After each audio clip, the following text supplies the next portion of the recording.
Hello Strike Team, my name is Phil Pays and I will be taking over, a little bit of a waffle class today on my first year of traditional full contact in Okinawa. I definitely see myself as a beginner, so I wouldn't say that I'm anything advanced or anything, but I'm going to talk and perhaps even just waffle a good bit on my experiences and, as Leonard asked for, my 3 favorite moves so far that I like to use in traditional full contact. Right guys, so my original style of karate was Shotokan, and Shotokan really revolves around point style karate. So it's very much getting in there, getting the attacks you want to get in, and then getting back out again. So switching from Shotokan to more of a traditional full contact style was a sudden shock for me, especially when I get into this distance and he's opening up and my brain is suddenly like, oh, actually fighting hurts. Fighting hurts a lot, so I like to get back out again, and I like to basically wear away at my opponent. As you know yourself, the other disadvantage that I had to get used to is in traditional full contact, there's no punches to the head. I cannot punch the head. I can kick his head and knee his head, but I cannot punch his head. And so getting used to this is a huge obstacle for me. So to start with, one of my first techniques that I like to use is low kicks. You won't see too many low kicks in Shotokan, but I like to use that point style of slowly but surely working my way in and then getting in when he's not too, more surprised when I get in. So I can then open up, get my punches in, he gets his 1 or 2 strikes in, and then when I feel uncomfortable again, a bit too uncomfortable from too many shots into the ribs specifically, I like to get back out again and then get back into working those legs again. So for my first technique, I would definitely say I like to have the inside because it does cause the sudden shock. It also, at times, can completely blow his stance, and then I can get in uncomfortably and start getting my digs in. So I like to go 1, 2, and then that way I can start working his body. When I get uncomfortable, get back out again. Get my breathe in. I've got the shock. I have to get used to this again. Right, while this is happening, while I'm telling my brain, man up, get back in there, I can work away in his leg, slowly but surely, especially with my big, long European legs. When I'm dealing with other people around these areas, they are much shorter than me, so I use my full advantage. If you haven't noticed, I am very skinny, so that means I'm dealing with people Leonard's size, which gives me the huge advantage. Did you just call me short? No, he called me short on my own channel. He called me short. Built and strong, right? Against a nice skinny man who likes to use his long legs to his advantage, right? So I would definitely say first technique is 1, 2. Another technique I like to use is to be able to kick. As I was saying before, I like to use Shotokan, so I like to get in there. So I like to use this movement slightly offline and then whack again, and then start working the body again. Also, when you're in close range, don't forget you can also use more of the knee part of the foot and start getting down there as well. So definitely, for my second technique is to go slightly offline and then start working back in again, start working the body. Now remember, I've only done this for about a year, so there's obviously people going to be correcting me, giving me some tips, I hope, because I love traditional full contact. But this is what I've learned for the year. A third one, definitely my old roundhouse kick. Because the person's gotten so used to me at this point doing the kicks, they're starting to switch off head-wise and body-wise. So I like to get in every once in a while with no body shot of no kick, and also just to test how they're doing with their body and stuff. So I like to go in 1, and then probably 2. We'll see how they're reacting at that point. Bang. So yeah, for me, during traditional full contact for the first year in Okinawa and getting used to it, that's the 3 techniques I would use for sparring and stuff.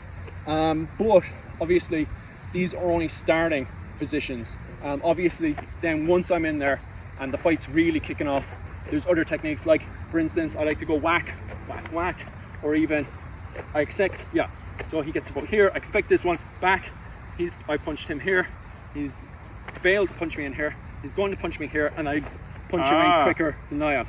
To block my shot. Yeah. It's stuff like this, little techniques like this, they're small little techniques. Wait, can you show that again? So I come in to punch you. So you failed to punch. I've got you with the body shot. Okay. You're now about to punch me there. So I use this because now I have the speed to do it. And you're about to punch me. Whack. And you use your punch to block my punch at me. That's interesting. Yeah. Okay. So it's those little techniques as well that you have to pay attention to as well. But you only get that with experience. You need to get in there and slowly but surely train your brain by doing resistance training. And that's when the kata starts to come alive. I'm trying to think of a kata now where this is involved. But like for instance this, for example, those are little movements. And these things only come alive when you're doing full resistance training. If you're doing the upper one, for example, and I can get in with the body shot. So that's I'm coming in like here. Yeah. That's when all this stuff starts to come alive within the kata. But obviously, traditional full contact is amazing, but mix it up. Do a bit of kickboxing, do a bit of jiu-jitsu, do a bit of this, that, and the other thing. Start to open up your mind and experiment, because that's when kata comes alive. Yeah. Yeah. So that's pretty much me. I like it. Yeah. One thing that I like training with him, and the difference of our experience here in Japan is, while I'm here in Okinawa, I'm doing a lot of kickboxing competitions. Which is new to me because I was doing Muay Thai in America, and kickboxing, especially on this island with the rule sets, is very different. And it's really opened up my eyes to a lot of my weaknesses when it even comes to full contact competition. And then I get to come over here and train with him, who's doing traditional like Okinawan style full contact, which is very different because of the lack of headshots. It has a whole different set and range of techniques. But we're both doing the same style of karate. So we both come at it with an idea of looking at it for its practicality, but from a different understanding of pressure, but still a real understanding of pressure. We're both getting hit for real. So it's interesting to see kind of his viewpoint, again, coming from a point sparring background. I also have done some point sparring in the past, and how that adjusts to, you know, this more full contact body shot ideal, because it's a very, very different style of karate. People think of karate and they think it's one thing, but karate is a bunch of different things. With a bunch of different philosophies about how to approach fighting in combat. And I do, like I said, if I'm going to look at that, I like the ones, the more dangerous the fighting, the closer you are to real life in reality. So again, I appreciate his input on that. And like I said, he's only been doing full contact for like a year and a half now on the island. But coming from point sparring, that's a very different style. And then doing it here in the motherland itself is also pretty cool. Yeah, I'm hoping to actually go down and train at his actual dojo. Hopefully, not this week, but next week. And train down there with you guys for a little bit. Well, we might go over to Miyagi Island, which is based on Karate Kid. We can actually see it from here. Miyagi Island is just there. So we're going to... Move the camera. Yeah. Miyagi Island. We're going to go over there to Miyagi Island, and we're going to train full contact over there, because that's where me and a bunch of... funny 20-year-old men like to go and punch each other. So yeah, that'll be fun. We went over those techniques pretty quick, so I asked him to go over them a little bit in more detail really quickly. So what was that for the first technique that you showed us? The first one is the low kick to the thigh here. Okay. So I like to do it on the inside to open up the stance. Now for most of the sparring, I will be doing on the outside, so he can get nice and used to me just prodding away and poking away and stuff. As I was saying before, I like to do shoryuken, so I like to poke and probe and stuff before I do commit to anything. So he'll get used to me nicely, and then he'll suddenly get this nice little shock to the system when I open that up. If I do open up, it doesn't matter if I do or don't. I'm going to use this as a combo and knock him in. So even if you're thinking to yourself, oh well, I didn't open him up, who cares? You could have completely missed this move. Just commit, right? Once you've committed, full steam ahead. If he punches you, keep pushing. You are going to get punched. Just a minute now. We were having a talk earlier about fear. 100% in traditional karate, there is. Maybe you're going to go against me now, but I feel traditional karate, because it's so in close, your brain more than ever is playing the fear. I agree. I agree with you 100%. When I was doing tiny bits of kickboxing stuff back in Ireland, when we were punching to the face, I was too occupied with hands to worry. I didn't panic, I didn't worry. But here, my brain is like, oh my God, I have to get out of here. I don't feel safe. As he's laying into my ribs, commit to it. Fully commit to it. Just tell yourself something to get yourself into that head space and say, right, come on, let's do this. So even if that misses, so inside kick to the thigh, even if it misses, even if you're slightly off, there you go. Turn that into a straight punch if you have to. Just get in there, you know. Try to get in there to do damage. Compared to point style where you're just poking away and stuff, In this one, you're here to do damage. So get in there, punch him in the stomach, and yeah, start working from there. What was the other one? Well, I get a question on this. So one thing I noticed when he's hitting me, and what I think, again, if you're watching this, if you're a beginner to full contact, you may not have an understanding of, or you might, who knows. But one thing he was doing, I noticed when you're coming in with that low kick, you were taking the momentum of landing that kick and kind of that bounce back and using it to help fire that rear hand, which is something that I like. And I remember when I first started martial arts, wasn't something I understood, how to transfer that momentum. But it's if you see how he's doing it, he's taking that chain, he's going boom, boom. He's taking that, you know, when you hit with force, there's an equal and opposite reaction.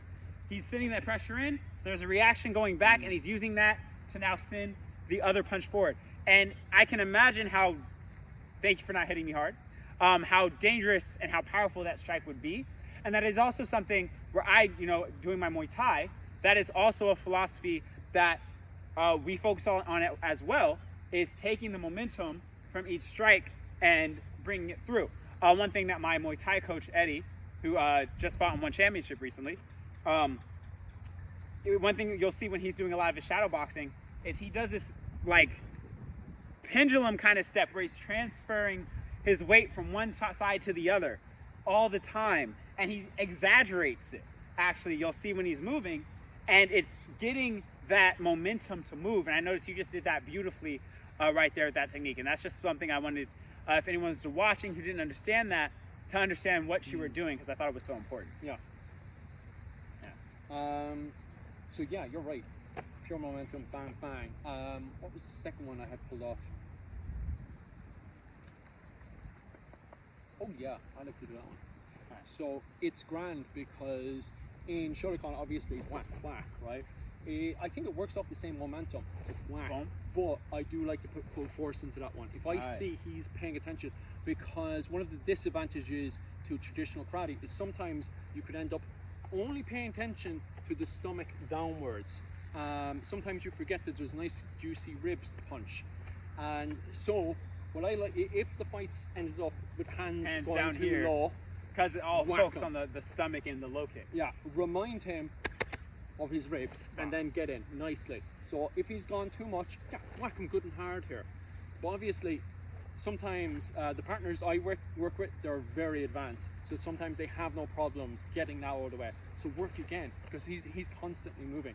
So what I like to do is whack, whack. I see. I'm still moving, and I'm not. I've lost my safety. If I try to back away now, he's gonna start ripping open me. So I've committed. I'm now fighting. Even if he gets blows in, no, I'm not gonna let him. My mindset now is I'm not letting you get away with this. I've committed. Let's fight. So 2 combos. We have little kids over there screaming. They're getting excited. So I like to open up 1, 2, and then from there you're working the body again, right? Boom, boom, boom. Okay, so just opening up and coming in with that jab to the chest. Yeah. So just to remind him, whack. And obviously, make sure to cover your jaw and your ribs when you're doing this. The reason why you're covering your jaw is for those kicks. Those kicks could easily come in. When you're doing this, there's nothing stopping him kicking your jaw.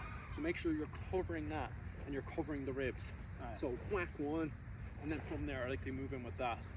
That is interesting, because one of the things I often recognize when I watch full contact karate is a lot of the guys forget to block their jaw because of the no headshot rules with your fist. Every single time people forget about the kick, what happens? Someone gets in with a nice knee or a nice kick to the head. Do not forget to cover your jaw.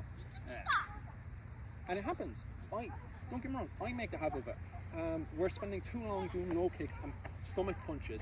I forget I have to cover the jaw. And what does my partners do? Whack. Whack right there. And don't get me wrong, I haven't done competition yet. I've only sparred in the gym and stuff, so they're nice and gentle. But when it hits me, I'm like, oh, that's a KO. That's me gone. Because I wasn't. Not only was I not covering my jaw, but I had my jaw nice enough and ready to knock. So you're going to have to keep your jaw down in that line. So make sure ribs are covered and head's covered. Even if you have to like get your little tongue out and cover that, just to remind yourself. So whack 1, 2, and try not to fall into the habit of not covering your jaw, because like we all do it. We all start to focus on what's happening down here, and we forget to cover our head from kick shots. That's interesting. It's actually surprisingly more like the basics of traditional Muay Thai and kickboxing than I anticipated. Yeah. Because like I said, I don't train full contact karate, so my viewpoint of it is literally just what I've seen online. I have a couple friends who've trained it, but I haven't done really I maybe sparred it 3-4 times ever. So interesting, just that again, same focus, protecting your jaw. It's very, very similar. So let me ask you, when you're in your ready stance, so it is very much the same as like almost here. Yeah. Because like you have this hand out, which some people do have more of their hand out in the kickboxing Muay Thai as well. When I first came to Okinawa, I did it like this. Okay. And my sensei was like, no. Okay. You need to bring that up. This works. The Conor McGregor stance, the sport karate stance, that works when you're nice, young, and nimble, and you're able to get in there, get the punches that you need. Especially if you mix it up with boxing. If you mix it up with boxing, you've got the head movement. Especially last weekend, we saw Raphael getting the head movement, whacking. For me, Raphael's karate combat. He's talking about a karate combat fighter, if you don't know. For me, who's got messed up ankles and stuff, I have to be able, especially doing a traditional full contact, I have to be able to move in there and be able to take those punches and stuff, have that kind of slight bend and stuff, so when he's punching me in the stomach, I can work with that. Obviously different styles of karate have different philosophies of how to take the impact to our stomach. In our dojo, it's the breathing for the last second. When you're making contact, we take the contact. But other schools, they'll just tense for the whole thing. Our school is very much like tense just on the moment of impact. So when you're making impact, that's the point where you tense up. So it's a constant. So even when I'm punching, it's. That's our philosophy for our dojo, and obviously that whole entire branch of karate. But other schools will like breathe through the throat and go the whole time. Yeah. And then other ones just are full on, just tense. And then it depends on your dojo, depends on the school. That's why I like styles going against each other. See who's the best. Hey, that's some really solid tips. That's a lot of really good stuff that you've picked up in just like 1 year. We're kind of rambling on. I wanted him to speak about his experience, his first year and a half training here. So this wasn't the most organized video on the planet. We're just sitting here talking away. I thank you again for just telling about your experience, your first year and a half of doing some full contact out here. It's important to talk. A lot of times you'll go on YouTube and sometimes you're looking for the most experienced high-level master to teach you some things, but everyone comes in karate at a different level and looking for a different piece of advice. And he's on a journey right now, already having trained karate in a whole nother country, coming here, starting something new, starting a whole new style of sparring.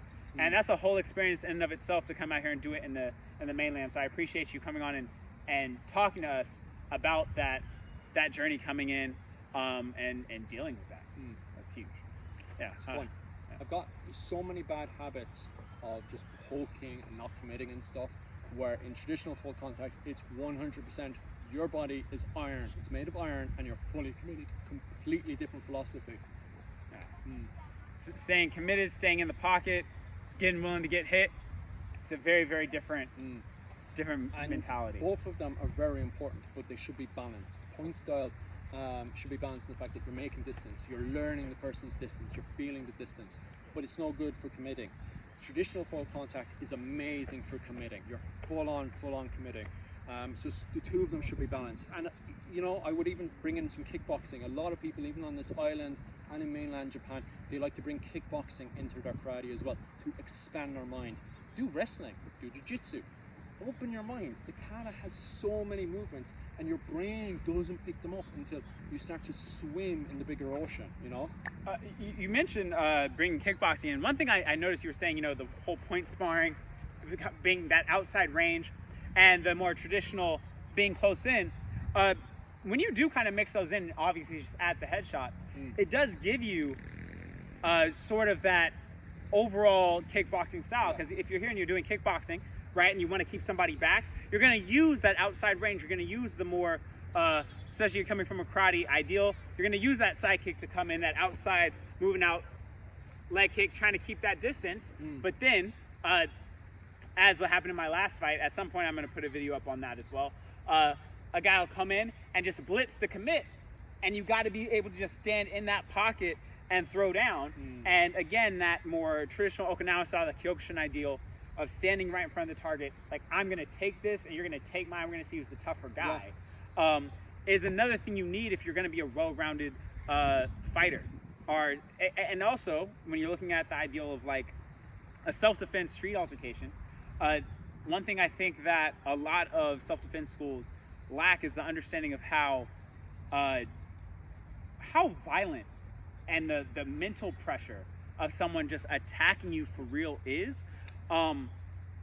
It is closer to how you express when you're feeling when the guy's all up in your space, like, I don't want him in my space, but and you're just going. It is closer to that thought process and that mindset than point sparring. Because point sparring, there is a fear, but again, depending on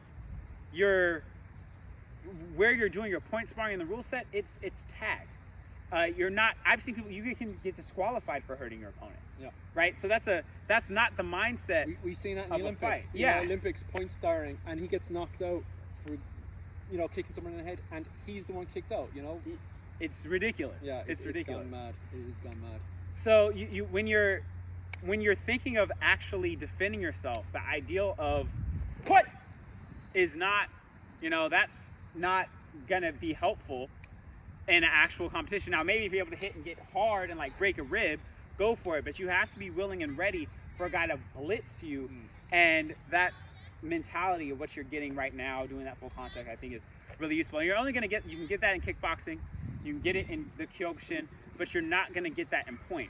And that's why I say you want to kind of get an understanding of everything, because point does teach a great idea of timing, distance management, footwork, movement. So it has its benefits as well. Yeah, big time. Yeah. All balance. It's all balance. Needs a balanced diet. All balance, yes. All right, guys. Guess that's our spiel. Hopefully you found something informative from our ramblings today, or just our spiel here. Like I said, this is more of an unorganized video. We're just out here. We were doing some kata work and decided to just talk to the camera about his experience. So I hope you guys found it entertaining, got some nice nuggets out of it, and we will continue to make videos. If you have anything in particular you want us to look at or go over, please let us know in the comments below. Hit that notification bell. We will see you next time. Peace.